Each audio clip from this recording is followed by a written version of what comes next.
Watch this. That's way to the goal. That's 2-3.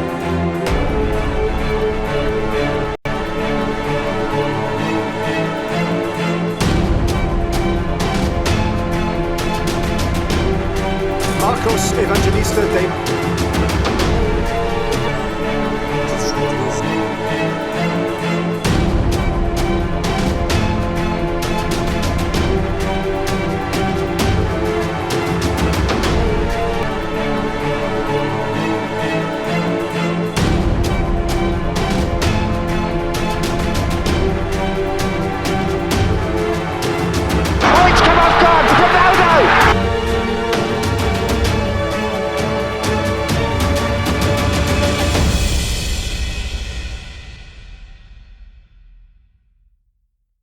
Sebelum lanjut, jangan lupa tekan tombol subscribe dan lonceng pemberitahuannya agar tidak ketinggalan konten-konten menarik kami lainnya.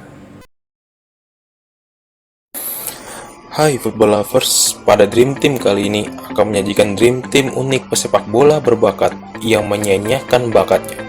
Pemain hebat ini dahulu digadang-gadang memiliki potensi yang luar biasa, namun karena berbagai hal, karir mereka tidak seperti yang diharapkan. Mari kita saksikan bersama-sama.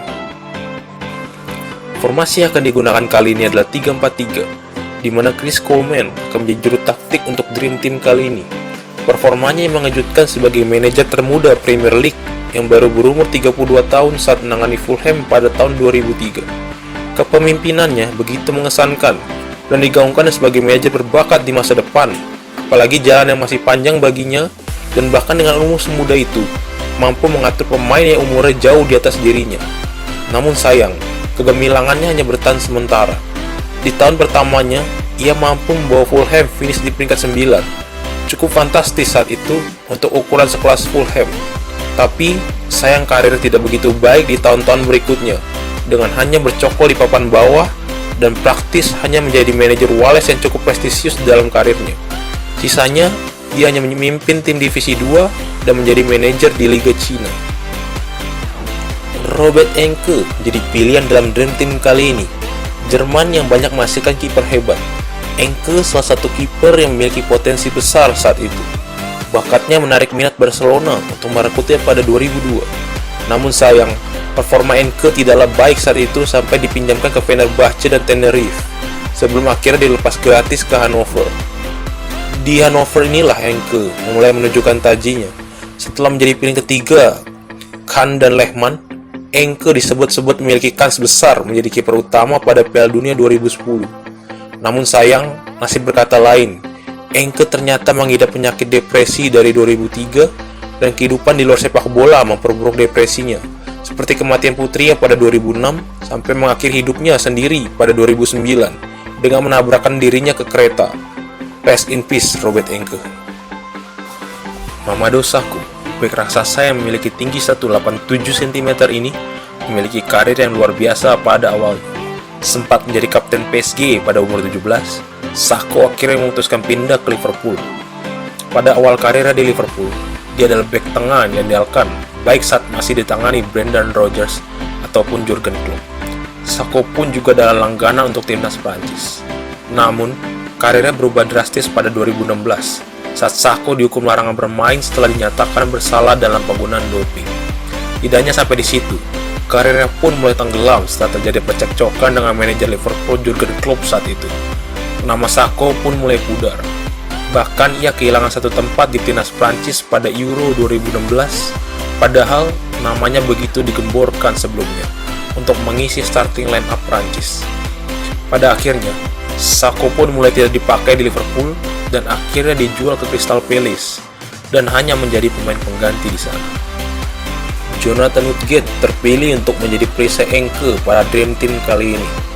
Woodgate adalah potensi besar saat duetnya dengan Rio Ferdinand di Leeds United pada awal karirnya begitu membuat kagum pecinta sepak bola dunia. Digadang-gadang sebagai salah satu bek terbaik Inggris, Woodgate pergi ke Newcastle pada 2003 dan meneruskan kehebatan di sana. Namun, kesialan menimpa Woodgate saat dia memilih untuk meneruskan karir di Real Madrid.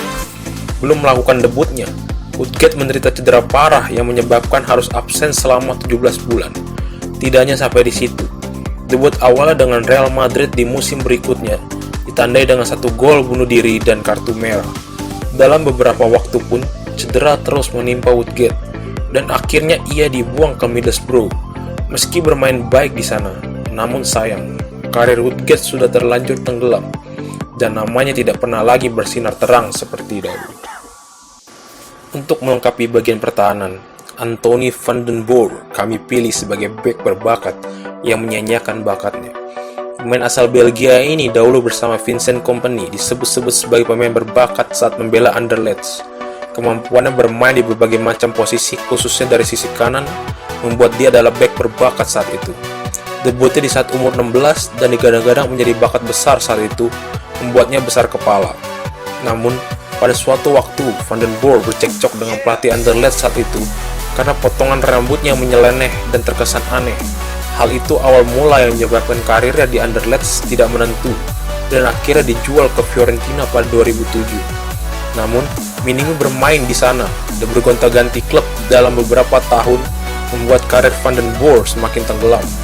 Mendapat secerca harapan dengan kembali ke Anderlecht dan bermain pada Piala Dunia 2014 bersama Belgia. Namun apa daya, cedera dan inkonsistensinya membuat Van den Boer pada 2017 bergabung dengan TP Mazembe, salah satu klub dari Republik Kongo, dan hanya bertahan 4 bulan di sana. Setelah dari Kongo, 3 tahun lamanya Van den Boer tidak memiliki klub yang ingin menampungnya. Pada awal tahun 2020, Van den Boer bergabung kembali dengan Anderlecht, dan dengan umurnya yang masih 32 tahun, kita doakan agar Van den Boer bisa kembali ke bentuk permainan terbaik. Pada posisi gelandang tengah di sayap kiri ada Rafael Morrison. Gelandang yang dulu jebolan Akademi Manchester United ini adalah gelandang berbakat yang pernah lahir di era Sir Alex Ferguson. Jika kalian mengira Paul Pogba adalah talenta terbaik yang dihasilkan oleh MU, atau Cristiano Ronaldo, pemain paling berpotensi yang pernah dilatih oleh Sir Alex, kalian semua salah. Jawabannya adalah Rafael Morrison. Lahir dengan bakat sepak bola yang luar biasa, digadang-gadang memiliki skill layaknya Paul Gascoigne. Ternyata, untuk berharap melihat Morrison bersinar sekarang tampaklah mustahil. Indisipliner dan sulit diatur menjadi penghalang berat Morrison yang sepertinya sudah terlambat baginya sekarang untuk mengembangkan bakatnya. Morrison sudah dibuang beberapa kali dan bahkan tidak terpakai oleh klub manapun. Dan sekarang karirnya hanya bersama Middlesbrough di Divisi 2 Liga Inggris. Dan itu pun hanya sebagai pemain pelapis. Dribble dan olah bolanya yang luar biasa nampaknya tidak dapat membantu karir Morrison, karena sejatinya sepak bola tidak bisa hanya bergantung dari talenta tanpa adanya kedisiplinan dan kerja keras. Jack Rothwell menjadi pemain yang pas mengisi posisi pemain tengah kali ini. Melihat potensinya dahulu yang begitu menarik perhatian banyak klub besar, ternyata Jack Rothwell tidak dapat memenuhi ekspektasi besar kepadanya. Dibeli dari Everton setelah performa luar biasa sebagai salah satu gelandang berbakat Inggris, Manchester City dibuat kecewa olehnya. Hanya menjadi pengangkat bangku cadangan City, performa Rothwell kunjung terus merosot. Minimnya menit bermain serta performa buruknya, City memutuskan untuk membuang Rothwell 2 tahun berikutnya dengan hanya menorehkan 26 kali penampilan di sana. Sebuah talenta yang disia-siakan setelah kalah bersaing dengan gelandang City lainnya. Di klub berikutnya Sunderland, bahkan lebih parah. Rothwell melewati 39 laga bersama Sunderland tanpa kemenangan, di mana Sunderland malah meraih kemenangan tanpa ada kehadiran Rothwell. Sekarang Rothwell masih berjuang di Sheffield United setelah setengah tahun sebelumnya tanpa memiliki klub. Dan tampaknya Rothwell yang bertalenta tak akan kunjung kembali. Duet Rothwell kali ini, seorang gelandang yang sangat populer saat itu, bahkan digadang-gadang sebagai talenta emas Brazil, Ganso. Pada 2011, ada 2 sosok yang paling berbakat dan menjadi sosok kunci Santos memenangi Copa Libertadores, yaitu Neymar dan Ganso. Keduanya menjadi incaran banyak tim besar Eropa setelah itu. Namun, takdir berkata lain. Neymar yang menjadi salah satu pemain paling berbakat dan superstar di Eropa, berbanding terbalik dengan Ganso yang karirnya terus merosot. Kemampuannya pun mulai tidak diperhitungkan dan namanya mulai hilang. Mungkin banyak dari pecinta sepak bola saat ini yang mulai melupakan bakat yang sempat besar satu ini. Sekarang Ganso kembali ke Brazil untuk bermain bersama Fluminense setelah kiprahnya di Eropa gagal total bersama Sevilla, dengan harapan mampu memperbaiki kembali karirnya yang sebelumnya suram. Di sayap kanan ada Milos Krasic, bintang yang begitu bersinar saat Piala Dunia 2010 bersama Serbia ini memiliki penampilan nyentrik dan mengingatkan publik terhadap Pavel Nedved. Meski memiliki gaya serta posisi yang berbeda dari Nedved, Juventus berjudi untuk merekrut sang Pavel Nedved baru ini di tangan Luigi Del Neri saat musim pertamanya di Juventus. Krasic menjadi andalan Juventus dan menorehkan performa yang luar biasa saat itu. Namun segala berubah saat Antonio Conte masuk. Krasic tidaklah masuk di skemanya dan hanya mampu tampil 9 kali dalam semusim, lalu dibuang ke Fenerbahce musim berikutnya. Inilah momen jatuhnya karir Krasic. Dia tidak lagi pernah menunjukkan kehebatannya seperti dahulu dan terus tenggelam. New Pavel Nedved yang hilang sekejap seperti saat dia muncul dan terkenal. Karirnya sebagai pesepak bola terkenal hilang sekejap, bahkan banyak orang tidak menyadarinya.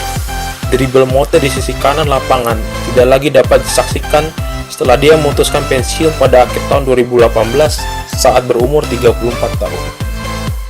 Untuk penyerang kiri, satu lagi legenda Santos, Robinho. Masa mudanya yang begitu cemerlang bersama Santos digadang-gadang menjadi next Pele. Ekspektasi tingginya ditunjukkan dengan Robinho muda didaratkan oleh Los Blancos Real Madrid pada 2005 sebagai bagian dari proyek Galacticos saat itu. Pemain yang idolakan Neymar ini bermain cukup baik dengan olah bolanya yang khas Brazil. Namun, torehan gol Robinho yang tergolong minim sebagai seorang penyerang bersama Real tidaklah membuat manajemen Madrid puas dan akhirnya dibuang ke Manchester City setelah 3 tahun di sana. Disinilah performa Robinho tergolong biasa saja, bahkan sempat balik ke kampung halaman di Santos sampai akhirnya dijual ke AC Milan. Di AC Milan sempat menjuarai Scudetto, lalu bertahan di Milan selama 4 tahun dengan torehan gol yang minim, dan selepas dari AC Milan, bertualang di beberapa klub di Brazil dan Cina. Juga pernah didakwa melakukan kekerasan seksual.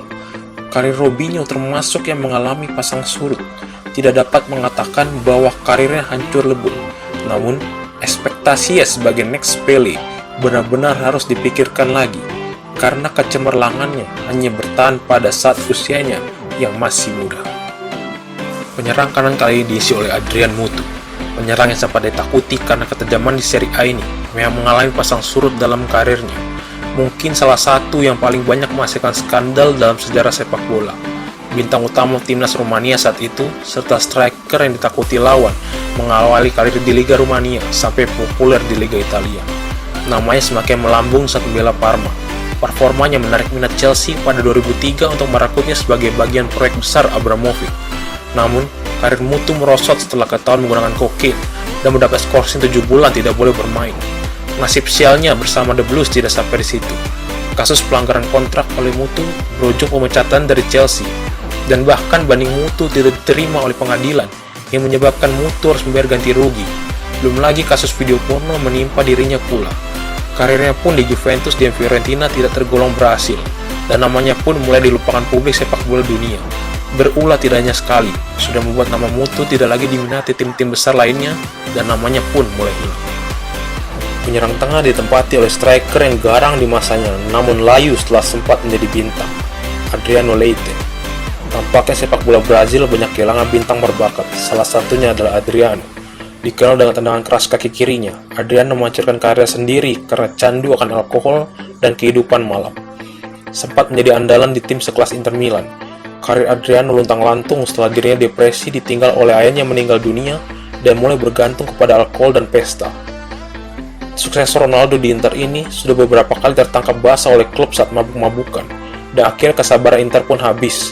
Ia dipinjamkan ke Sao Paulo lalu setelah dijual ke AS Roma dan kembali ke Brazil. Sempat tampil subur bersama Flamengo pada 2009 dengan torehan 19 gol dari 30 penampilan.